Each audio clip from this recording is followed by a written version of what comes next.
one of those not so often used mechanics that sometimes is just kind of busted. Something as innocuous as a twiddle just ultimately becomes absurdly powerful. Kurtzman was on the play. Coffey had a turn 1 expedition map off of Urza's Tower. Kurtzman is casting an Ideas Unbound on the second turn. Usually you want to cast this on your combo turns, both because it's an arcane spell to splice onto and because you want to have the extra cards. So what Ideas Unbound does, you draw 3 cards, at end of turn you discard 3. Yeah, so for that whole turn you just get a 2-mana draw 3, but at the end of the turn you do have to discard. So if Kurtzman is playing it here, that means that his hand is a little light on cantrip type effects, and he's just looking for some combo pieces, and he has some redundancy in hand. And you see there he discarded a Lotus Field, which to me signifies that maybe he's ready to go off next turn. Yeah, the Lotus Field is a double-edged sword in the deck. You both need to draw it to combo, and the second copy is rancid. So you want to discard the extra copies for sure. Well, if you splice 2 Psychic Puppetries... Oh, you don't need the second Lotus Field. Never mind. You also have to sacrifice Maybe 2 lands on the way in. I don't know. It just takes way too much time. That's fair. Coffey just with the Blast Zone as a second land. We'll see if Kurtzman does have a turn 3 win. This deck does have a fair amount of those. He's so dead. Coffey's so dead. I don't mean to laugh, but whenever the Storm player gets out the stuff, you're dead. Oh, yeah. So kind of the engine of this deck, you cast all these arcane spells. You want to use some twiddles. The big one is Psychic Puppetry because you can keep reusing that on cards that replace themselves. Ideas Unbound and Peer Through Depths. So he's going to start sacrificing the 2 lands to the Lotus Field, using one of the 2 floating blue mana to twiddle to untap the field. Taps that, now he has 4 blue mana in the pool. Here's Ideas Unbound, but we're not seeing a splice just yet. So it's going to cost 2 of his blue mana. He has 2 left over. All the 1-mana twiddles play here great. Ideally, you don't want to have to spend a Psychic Puppetry at this point. You want to keep splicing that. So this works. He has Dream's Grip. That's going to untap the field again. Storm's at 3. 1 blue still in the pool. Make that 4 mana. Here's Ideas Unbound. Still not seeing the Puppetry, though. Yeah, but, you know, every draw 3, he gets to see more and more cards and eventually dig for that kind of stuff. And this, of course, is all fueled by Lotus Field tapping for 3 mana on its own. This is kind of a nod to Lotus Veil, which is on the, I believe it's on the no reprint list, right? The reserve list. It's a card from Weatherlight. Right. It functions a bit differently because it enters the battlefield tapped, whereas Lotus Veil enters untapped, but you have to sack 2 untapped lands, so you don't get to float mana. Other huge keyword, hexproof. Yeah, hexproof is the big thing that makes it desirable in these combo decks, because your opponent can't break it up with things like Field of Ruin or Ghost Quarter, which are usually your way to interact with those types of effects. Now, we've seen something very similar to this in the past, this combo deck in the past, with there was an old school Twitter Storm deck and extended back around 2003, 2004 that used Tinker to go get Gilded Lotus, and it did almost the exact same thing with the twiddles and cast Mind's Desire and drew 1 million cards. So this is amusing. Coffey has arranged his land in the shape of a frowny face, but Kurtzman has cast multiple Ideas Unbound this turn. That means on end step he's going to have to discard 6 cards. You saw the flip to the happy face there for Coffey. Those Serum Visions, casting 2 of those is a bad sign. You see end step, that map's going to go find Eldrazi Temple. Now Kurtzman's going to get mind twisted. Oh no. This is how it ends. Just ran out of gas. These combo decks, you know, they do have a fail rate, and Ideas Unbound is really going to punish you when you miss. You don't just not find your combo, you also just discard the cards. It's -1 card every time you cast one. Sure, but I mean, in the same vein, that's a lot like a Faithless Looting, right? Like, it's not that bad, well, but it's not good. He also cast 2 twiddles, though. Right, so right, it's a little bit worse on the card disadvantage front. But 1 card hanging out in the graveyard that he just discarded, Past in Flames. You got to be excited on that one. Well, the card in the hand's gone. Here's Thought Knots here off that Eldrazi Temple that Coffey found. Kurtzman's just going to draw and pass. This thing looking pretty good. I think the Twiddle Storm deck just kind of failed to go off, and it's going to be really hard to reset from here. Yeah, and I think a lot of that has to do with the fact that he had to burn an Ideas Unbound on turn 2 just to kind of dig for some combo pieces, and he was unable to basically do the big chain where he cast all the Ideas Unbound all in 1 turn. Actually, I'll correct myself. It's not that difficult to fix this. He has the Past in Flames in graveyard, so one twiddle should get him to open up that whole graveyard again. Yeah, so I was... Okay. I was thinking it would take more, but That's really fair. the first twiddle does get him there. The first twiddle gets him up to 5, but that's just the flashback cost. And then your Lotus Veil's tap. So plus the land, that allows you to twiddle again, and every twiddle generates 2 more mana. So main deck Tormod's Crypt, or no, sorry, that's the card in the Great Crater, finding Tormod's Crypt, effectively sealing the deal for Kurtzman. Yeah, that's going to close it. It was rough before, but I think it's over now. You see an Echoing Truth for Kurtzman, but that's not meaningful against the Crypt.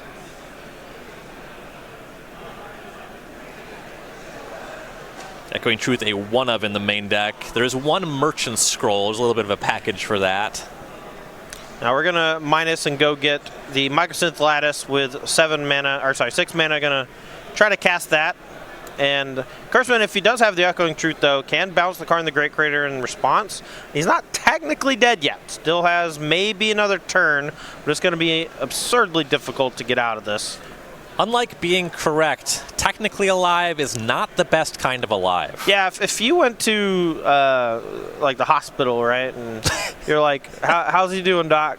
And Doc's like, well, technically, he's technically alive. It is a bad verdict from your doctor. Oh, no. So we're seeing a response to the Mycosynth Lattice. Gigadrouse. Gigadrouse in response. 4 blue mana in the pool. Echoing Truth. Bounce the Lattice. Take 4 more off the Seer. Kurtzman to 6. Technically alive. If he had not burned through all of his ideas unbound already. Oh, no, he's getting it. Ah, the confidence. Going to pretend as if the Tormod's Crypt's not there. He'll cycle Vizier of Tumbling Sands. Untaps the field. 1 blue mana in the pool. Up to 4. Here's Reach Through Mists, a 4-of in the deck. Now splicing up Puppetry. Yeah, so this is going to untap the land and cycle to draw a card. So if he hits like a Peer Through Depths or something, I could see him maybe chaining together some stuff. But the problem is, Ideas Unbound is his big way to get a burst of cards, but he's gone through all 4 already, finds a brick off of the Reach Through Mists, and that's going to do it for game 1. Yeah, just got to pick him up from here. Things looked really good when he started that combo turn, but the cantrips were not good to Kurtzman. Evan Coffey up a game. How familiar are you, Ryan, of the old Popper Storm deck that played Ideas Unbound, Night's Whisper? Grape Shot, when that was legal. Yeah. I played against it a fair amount. I had a friend who was really into it. I watched a ton of replays on Magic Online at 4x speed, and they never whiffed. No. Those Popper Storm decks were absurd. They never whiffed, and they always drew a million cards with Ideas Unbound and Night's Whisper and Manamorphose and stuff, and it's sad to see them miss. Popper then was a lot more broken than Modern is now. That's true. That deck was messed up. Yeah. But players going to sideboard here. Evan Coffey on Eldrazi-tron. The sideboard is going to be 2 Steel Walls, okay, 2 Spatial Contortion, a Cavern of Souls, a Tormod's Crypt, a Pithing Needle, a Basilisk Collar, a Spellskite, a Liquid Metal Coating, an Ensnaring Bridge, a Witchbane Orb, a Batterskull, a Mycosynth Lattice, and a Walking Ballista. Pretty big Karn board here. I cannot tell if I really like Evan or I really dislike Evan. The Steel Walls. The Steel Walls. Are those Steel genius Wall. or is it... Hello, Walls. Yeah. I don't know. Okay, so... classic wish board for the card in the Great Crater, right? Not a whole lot that's going to be coming in here. Specifically wants to keep enough stuff to find with card in the Great Crater. The only thing I can really see is maybe Witchbane Orb, but if the Storm deck's going off, they can find one of their bounce spells pretty easily. So stopping the Grape Shot's not really the place you want to be. You want more stuff like Damping Sphere or whatever that really shuts down their ability to churn through the deck. And as I'm looking, I just don't really see a whole lot that really wants to come in.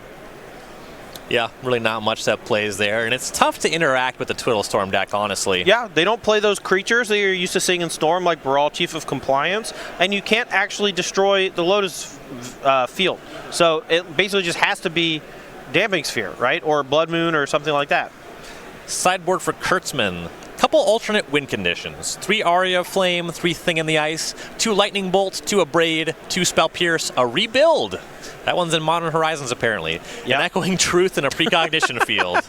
Oh, man. Funny story about Rebuild real quick. One of the first decks we were building, messing around with Modern Horizons, I had 2 Rebuild in my sideboard of some random deck, like Jeskai Control or something.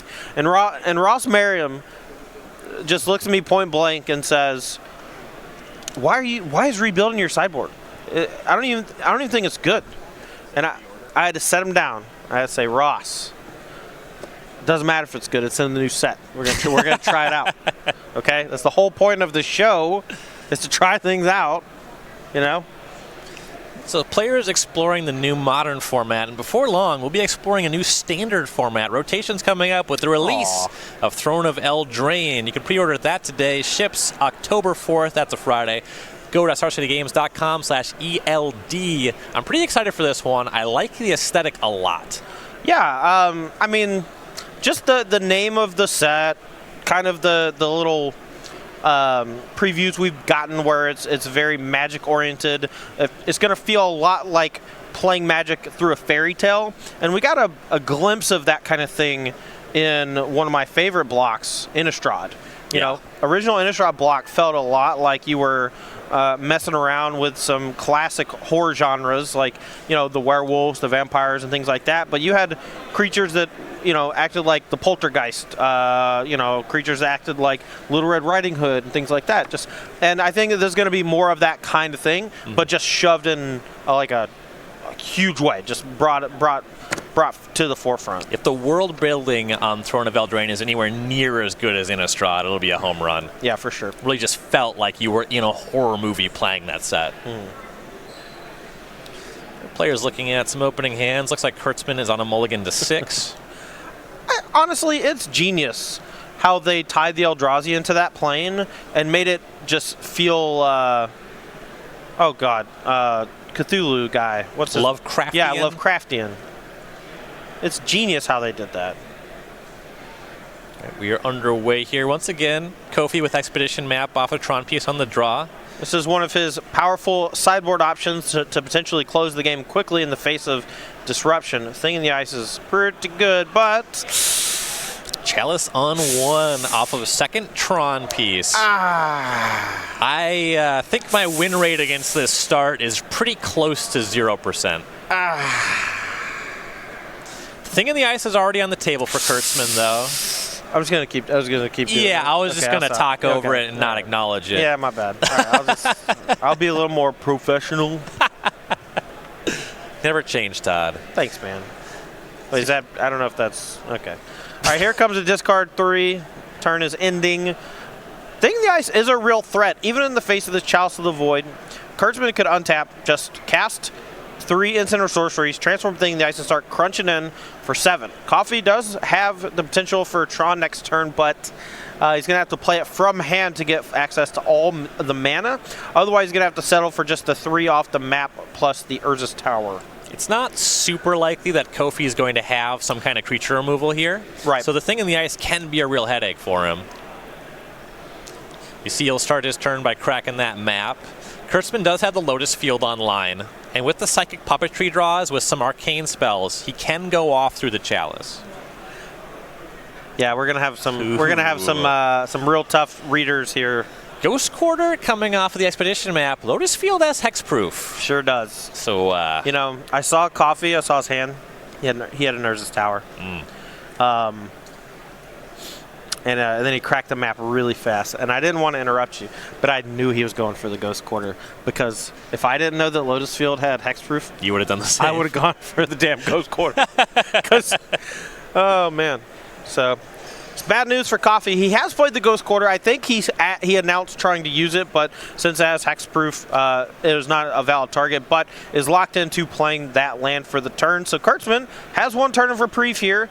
Can he find the answer to the Chalice of the Void, or can he go off through it? So it looks like Kurtzman has boarded heavy and reached for his multiple walls. Aria Flame? Yeah, he has Aria in hand. You don't really need it and Thing in the Ice, and they don't play well together. I mean, they play fine if you also have some spells. Right. With Thalia West tapped and Aria Flame here. I see a Peer Through Depths. There's maybe some twiddles over there. Yeah, I mean, getting your Twiddles counters is fine if they're good for some damage and for transforming the Awoken Horror. This game might have just gotten a little bit tighter, though. I believe Coffey's found Karn the Great Creator, and there it is. Assembles the Tron this turn. It's pretty easy to keep Awoken Horror off of attacking with an Ensnaring Bridge. That is true, but the Aria Flame can very easily kill the Karn the Great Creator next turn because it hits player or Planeswalker with the ability. So the Mycosynth Lattice route is not feasible at the moment. Witchbane Orb, though, could be pretty good. Yeah, that goes means and finds Orb, he'll cast that.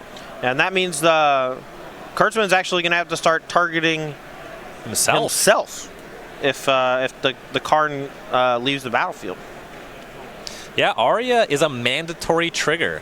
So you can target Planeswalkers, you're right, but you can also target yourself, and with that Witchbane Orb, people have to at some point.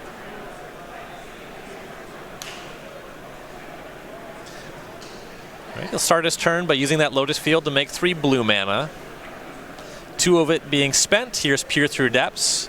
They'll trigger both of the permanents here. Thinking the ice down to 2 counters. Aria Flame will go up to 1. Now, if I'm Kurtzman, I might just target myself with this 1 point of damage, because as the Aria Flame gets bigger and bigger, he's going to have to start targeting himself a bunch if he doesn't actually find the the bounce spell, the Echoing Truth, or some sort of way to destroy these artifacts. And he might lock himself out of the game by doing that if he doesn't target himself. And he does hit himself for 1 damage. Yeah, go down 19 off of that. Take a look at the top 5 with this Peer Through Depths, looking for an instant or a sorcery. Finds a second copy of Peer. Remember, Chalice of the Void on 1 still on the table, so the Twiddles, the Dreams Grips, those do not really play here. Right. Dreams Grip, target Lotus Field, trigger both the permanents, and there's the Chalice trigger. But thinking the ice to 1, Aria Flame to 2. 2 damage to the Karn. Karn goes down to 1. Dreams Grip, target Lotus Field. That'll transform the thing in the ice to Awoken Horror. And the Aria Flame goes to 3, and that'll take down the Karn. So now, Awoken Horror is going to try to deal 30 damage. 7 comes across, Coffey to 23. So, Kurtzman can keep playing spells, right? The Aria is locked into targeting himself, but he can just keep playing spells and take, up to 18 more damage before he dies. His deck does have some answers to Chalice of the Void, too. Right. How many Artifact Destruction spells are in the sideboard? Does he have any to bring in? The 1 rebuild, 2 copies of Abrade, another Echoing Truth to go with the one in the main? Yep. So he's got some looks, and he has the Peer Through Depths in the hand. So Peer Through Depths shoots him for 4, and then the card he gets off of it shoots him for 5, unless Evan runs another Karn the Great Creator out. So here's backup Karn. It's going to -2. That grabs Ensnaring Bridge. That checks the Awoken Horror. Yeah, I like this play. It's a safe play from Evan to make sure that the Awoken Horror doesn't get out of control. He's going to just hope that Kurtzman can't find an answer to the Witchbane Orb or the bridge before the Aria Flame is kind of forced to kill Kurtzman. So Kurtzman draws for turn. He's pretty light on resources. He's just been casting some Dreams Grips into Chalice of the Void. I mean, without Twiddle effects, Lotus Field doesn't really do anything. It just kind of acts as another land drop. He did have to sacrifice 2 lands early on. So here's a tap of the Lotus Field. Reaches for the red mana counter. Yeah, he's going to use the blue mana off of the Tolaria West, I think, to cast the, Peer Through Depths, and then try to find an Abrade to be able to cast this turn. It's my guess. That's what it's looking like. Here you see the Peer Through Depths, 2 red mana floating. The Aria goes to 4. That takes care of the Karn. 5 looks here with the Peer. I'm not seeing a red card. It's unfortunate for Kurtzman, but... Finds Merchant Scroll. This is access to Echoing Truth or Rebuild. Okay.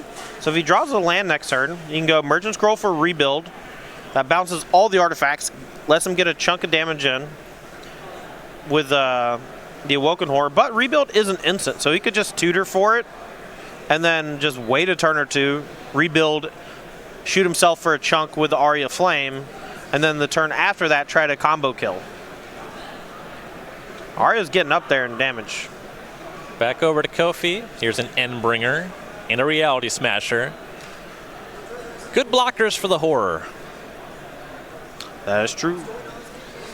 Back over to Kurtzman. I really hope Kurtzman wins this game, just because I want to see more of this. This is cool. I'm like insanely interested in what happens in this game. Yeah, this deck is definitely really neat. And the rebuild, it does look pretty clever because you see multiple problematic artifacts on the table here. Right. The question is whether Kurtzman can do enough, answer all those artifacts, and make the Aria lethal on the same turn. So here's the thing. The creatures aren't a big deal. They're locked down from Evan's own Ensnaring Bridge, so he has time. He could just cast the Emergent Scroll right now. He has to shoot himself for 5. He goes to 14. To cast the Rebuild in a turn or two is going to deal him 6.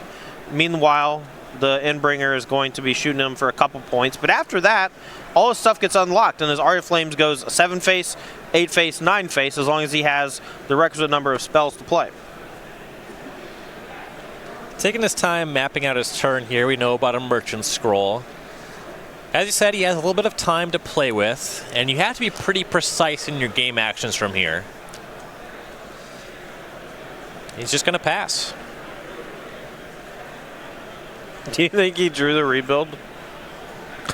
That'd be interesting. I mean, we know he has Merchant Scroll. He had to have drawn something he wants to cast here. He might have drawn a Braid. It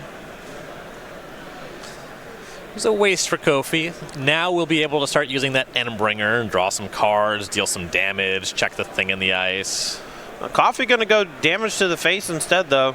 Knows that Kurtzman's on a bit of a clock himself just because anything he uses to try to find more stuff is going to shoot him for chunks of damage thanks to that Witchbane Orb.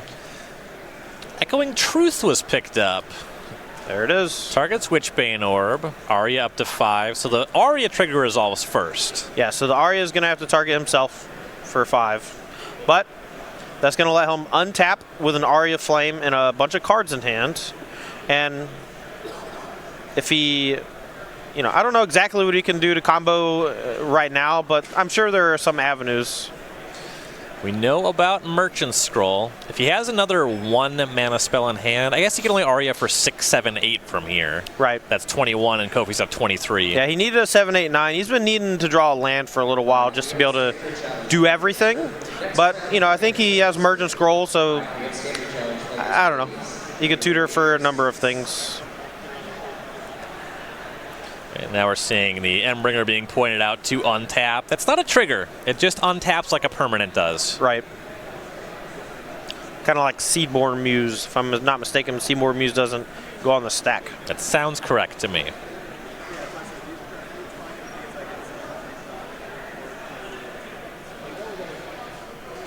You know what'd be dope in this deck? Lotus Petal. Yeah. Pretty hard to make that one good. Yeah. Extra mana would be really nice here. Seething Song, that'd be a nice one. Rite of Flame. Yeah. Man, how come those cards aren't in Modern? Right? Ooh, right. Ideas Unbound. So he's going for the kill this turn. He's going to draw 3 with the Ideas Unbound. Looks like he might have found red mana and a Braid, so he might be able to just knock out the Chalice of the Void right now if he wants to, and shoot Coffey for 7. I think he's a little short unless he has 3 1-mana spells. If he has 3 1-mana spells, he wins the game right now. So there's Spire Bluff Canal as the land for turn. You can Merchant Scroll, deal 7. 1-mana spell deals 8, but that's 15, so he's too short on that. And then next turn, the Witchbane Orb comes down again. So it might behoove him to play this a little slower if he does have the Abrade. Maybe go ahead and utilize mana with Merchant Scroll to find Rebuild so he can maybe combo kill next turn. So the Aria's on 6, Coffey's at 17. You have to do some math based around the fact that once that Witchbane Orb comes back down, you're probably casting at least one spell with that on the table. Yeah, I call that Ross Merriam math. That's math that I don't want to do because it's like a ladder, stepping stones. Why would you do it if you can make Ross do it? Right, he likes doing it. Yeah. You know.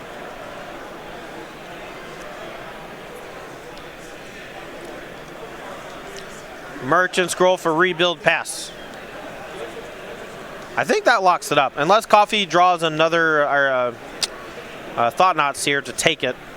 And that might be what he has in the back of his mind. But he does have the Abrade, so it's not like he's dead or anything.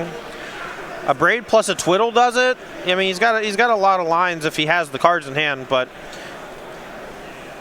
there's a lot going through his head right now. This is, you know, one of the last 2 turns of the game that he's going to get, basically. Right. It's the problem with tutors. They give you too many options. No one knows how to play tutors. So here's Merchant Scroll. Aria Flame to 7, Coffey to 10. Zap you. Merchant Scroll only gets blue cards, right? Yes. Blue instants. Yeah. So you can't go get Lightning Bolts? No. Too bad. You could get Ancestral Recall. They would have to be legal in the format.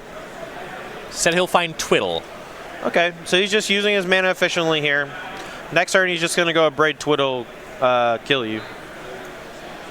Yeah, that's the hope for him. See if Coffey has anything to say about it.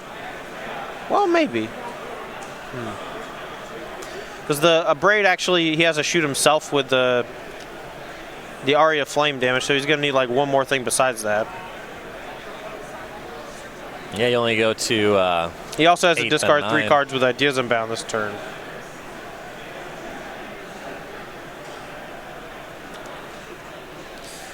Yeah, there they go. There's the Twiddle he found. He kept the Abrade, which is important to note. So head step, Endbringer, Kurtzman to 12.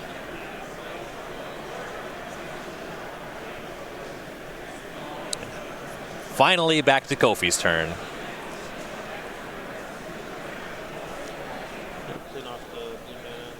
Definitely going to be one of the last turns of the game. He'll start with an activation on Endbringer. Thing in the Ice, or Awoken Horror rather, cannot block. And based on the cards in hand, that means this Matter Reshaper can attack Kurtzman to 12. And that means Endbringer activation puts him to 8. Put that Witchbane Orb back on the table. The Aria of Flame just kills Kurtzman.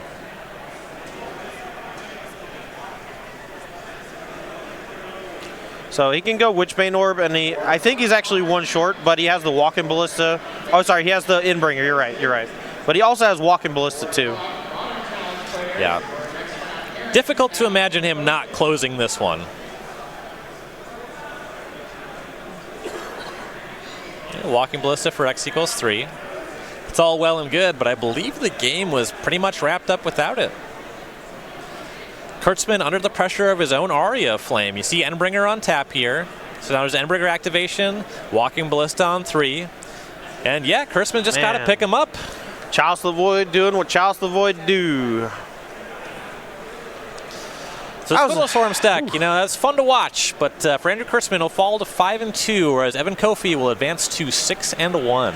Yeah, I think that was probably one of the tougher matchups for him. I think his Twiddle Storm deck really relies on players having like Graveyard Hate, for example.